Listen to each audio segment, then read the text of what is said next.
नमस्कार मंडळी, आज आपण जात आहोत पालघर जिल्ह्यात असलेल्या देवबांध गणपती मंदिराला भेट देण्यासाठी। सह्याद्रीच्या कुशीत असलेल्या वाकड्या तिकड्या रस्त्यातून आणि डोंगराळ भागात हे देवबांध स्थान आहे।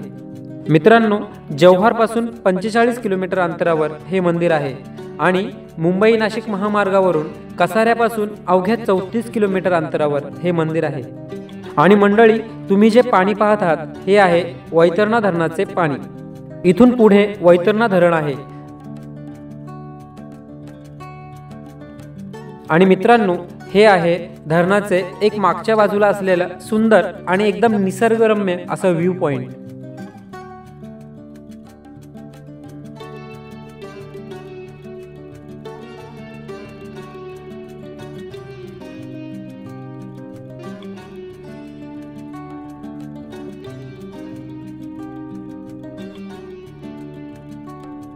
तर मंडळी, खूपच निसर्गरम्य असं इथं वातावरण आहे। आणि माझ्या मागे तुम्ही बघू शकता वैतरणा धरणाचा मागची बाजू आहे आणि पुढे वैतरणा धरणाचा बंधारा आहे। आणि इथे माझ्या मागे महादेवाचं एक सुंदर असं मंदिर सुद्धा बघायला भेटतंय। खूपच निसर्गरम्य असं इथलं वातावरण आहे। महादेवाचं दर्शन घेऊन आम्ही आता निघालोय देवबांध येथील गणपती दर्शनासाठी।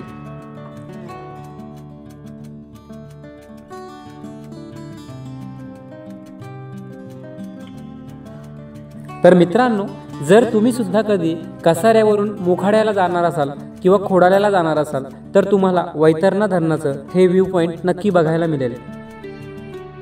मंडळी, निसर्गाचा मनमुराद असा आनंद घेऊन आता आम्ही निघालोय देवबांध येथील गणपती मंदिराचं दर्शन घेण्यासाठी।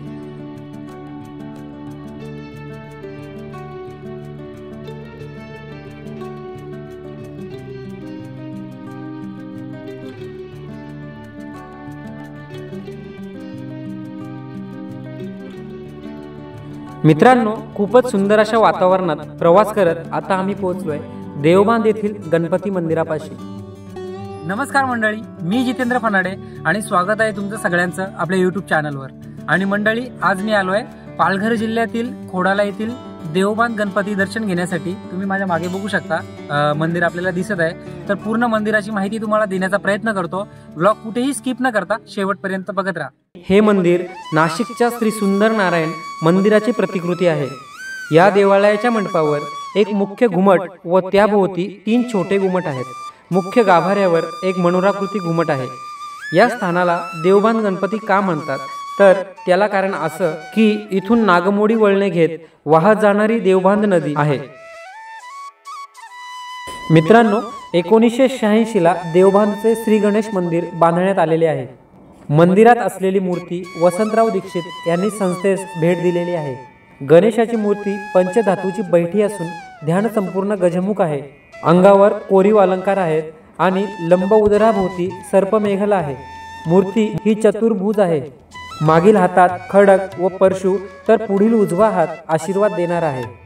गणपती बाप्पा मोरया। आणि मित्रांनो, आता गणपती बाप्पाचं दर्शन घेऊन आपण इथलं निसर्गरम्य वातावरणाचा आनंद घेऊन आता आम्ही निघालोय घरी जाण्यासाठी। तर तुम्हाला ब्लॉग कसा वाटला नक्की कमेंट करून सांगा। व्हिडिओ आवडली असेल तर व्हिडिओला लाईक करा आणि चॅनलला सबस्क्राईब करायला अजिबात विसरू नका, कारण अशाच नवीन नवीन व्हिडिओ आपण टाकत असतो।